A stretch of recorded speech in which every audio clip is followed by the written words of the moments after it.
नमस्कार, मैं संदीप कश्यप और आप देख रहे हैं न्यूज ट्रैक। अपने इस खास शो संदीप का समीकरण में आज हम आपको बताएंगे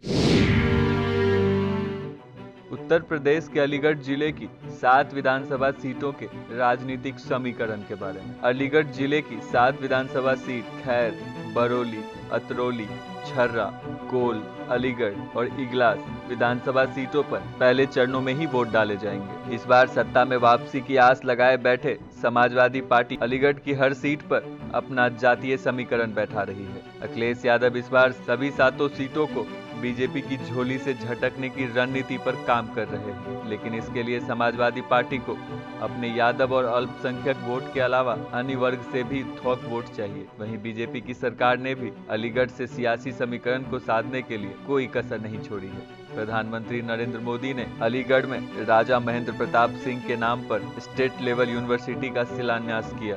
जाट समुदाय से ताल्लुक रखने वाले राजा महेंद्र प्रताप सिंह के नाम पर यूनिवर्सिटी बनाने का इलाके में बड़ा असर पड़ सकता है, क्योंकि इसका प्रभाव अलीगढ़ सहित पूरे पश्चिमी उत्तर प्रदेश के जाट समुदाय पर पड़ सकता है। वहीं इगलास सीट की बात करें तो 2017 में बीजेपी कैंडिडेट राजवीर दिलेर ने जीत हासिल की थी। दिलेर ने 54.79% वोट हासिल कर बसपा और आरएलडी को बुरी तरह से मात दे दी थी। अब इस बार समाजवादी पार्टी और राष्ट्रीय लोक दल ने गठजोड़ कर इगलास में उलटफेर करने का मंसूबा बनाया है। इगलास सुरक्षित सीट के जातीय समीकरण से यहाँ के चुनावी नतीजे तय होते हैं। इगलास में 90,000 जाट हैं, 80,000 ब्राह्मण, 30,000 बघेल, 25,000 जाटव और 20,000 वैश्य वोटर हैं। इसके अलावा वाल्मीकि, दिवाकर, ठाकुर और लोधी वोटर भी यहाँ चुनावी नतीजों में अहम भूमिका निभाते हैं। यहाँ जाट वोटरों को अपने पाले में करने के लिए बीजेपी और सपा आरएलडी में सीधी टक्कर है। यहाँ जाट और ब्राह्मण वोटर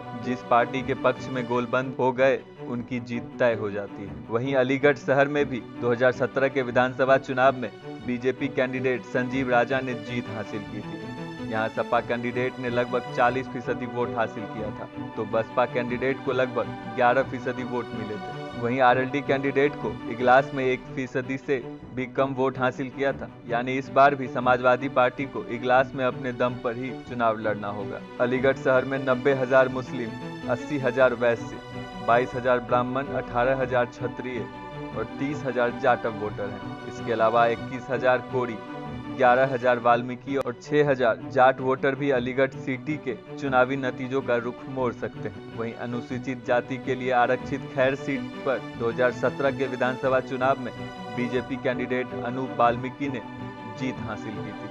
यहाँ वाल्मीकि को 53.51% वोट मिला था। वहीं बीएसपी कैंडिडेट को 23% और आरएलडी को 18% वोट मिला था। खैर सीट पर समाजवादी पार्टी के कैंडिडेट प्रशांत कुमार को 3% वोट मिला था। लेकिन अगर बीएसपी अपना 2017 वाला परफॉर्मेंस दिखाएगी तो सपा आरएलडी के कैंडिडेट को मुश्किलों का सामना करना पड़ सकता है। अब बात करते हैं खैर सीट के जातीय समीकरण की। यहाँ 1 लाख से ज्यादा जाट वोटर हैं, 50,000 ब्राह्मण, 45,000 जाटव, 25,000 मुस्लिम और 20,000 ठाकुर वोटर हैं।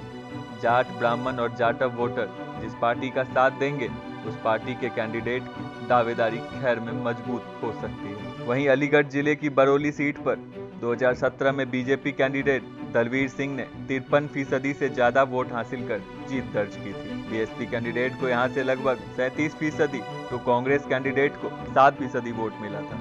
इस सीट पर ठाकुर वोटर की बड़ी आबादी है। यहाँ 66,000 ठाकुर, 45,000 लोधी, 43,000 जाटव और 30,000 मुस्लिम वोटर हैं। इसके अलावा यहाँ 27,000 ब्राह्मण, 22,000 जाट वोटर भी चुनावी जीत हार को तय करने में अहम भूमिका निभाते हैं। अगर बरौली सीट से जातीय समीकरण पर नजर डाले तो यहाँ मुख्य मुकाबला बीजेपी और पीएसपी के कैंडिडेट के बीच देखने को मिल सकता है। वहीं अलीगढ़ जिले की अतरौली सीट पर 2017 में बीजेपी के संदीप कुमार सिंह ने 49% वोट हासिल कर जीत दर्ज की थी। यहाँ से सपा कैंडिडेट को 27%, तो बीएसपी कैंडिडेट को 19% वोट मिला था। 2022 के विधानसभा चुनाव में अतरौली सीट पर बीजेपी और सपा में ही मुख्य मुकाबला होगा। अतरौली सीट पर लोध, यादव, जाट, ब्राह्मण, मुस्लिम और ठाकुर वोटर की निर्णायक भूमिका होती है। अतरौली में 63,000 लोधी, 60,000 यादव, 33,000 जाट, 30,000 ब्राह्मण और 29,000 मुस्लिम वोटर हैं। वहीं यहाँ 18,000 ठाकुर और 12,000 वैश्य वोटर भी जीत हार तय करने में अपनी दखल रखते हैं। अलीगढ़ जिले की छर्रा विधानसभा सीट पर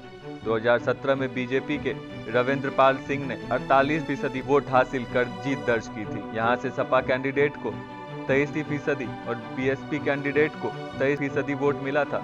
छर्रा विधानसभा सीट पर 56,000 जाटव, 40,000 लोधी, 36,000 मुस्लिम, 34,000 ठाकुर और 22,000 ब्राह्मण वोटर हैं। साफ है कि जाटव, लोधी और ठाकुर वोटर जिस पार्टी के पक्ष में गोलबंद हो जाएंगे उसके कैंडिडेट की जीत हो जाएगी। वहीं अलीगढ़ जिले की कोल विधानसभा सीट पर 2017 में बीजेपी के अनिल परासर ने 41% से ज्यादा वोट हासिल कर जीत दर्ज की थी। सपा कैंडिडेट ने 18%, बीएसपी कैंडिडेट ने 16% वोट हासिल किया था। कोल सीट पर मुस्लिम वोटरों की लगभग 1.25 लाख संख्या है। वहीं 60,000 ब्राह्मण, 50,000 दलित, 50,000 ठाकुर और 35,000 वैश्य वोटर भी जीत हार को तय करने का ताकत रखते हैं। इसके अलावा 13,000 बघेल, 13,000 जाट और 13,000 सिंधी वोटर भी यहाँ मौजूद हैं। 2022 में यहाँ मुख्य मुकाबला बीजेपी और समाजवादी पार्टी के कैंडिडेट में ही होगा। 2022 में भी बीजेपी अलीगढ़ जिले की सभी 7 सीटों पर फिर से जीत हासिल करने की कोशिश कर रही है, तो यही समाजवादी पार्टी बीजेपी के इस मजबूत किले में सेंध लगाने के लिए ताबड़तोड़ बैटिंग कर रही है। अब चुनावी नतीजे ही बताएंगे कि किस पार्टी के कैंडिडेट को जनता ने राज तिलक लगाया है। इसी के साथ हम लेते हैं विराम। फिर मिलेंगे संदीप का समीकरण में किसी खास रिपोर्ट के साथ। तब तक के लिए नमस्कार।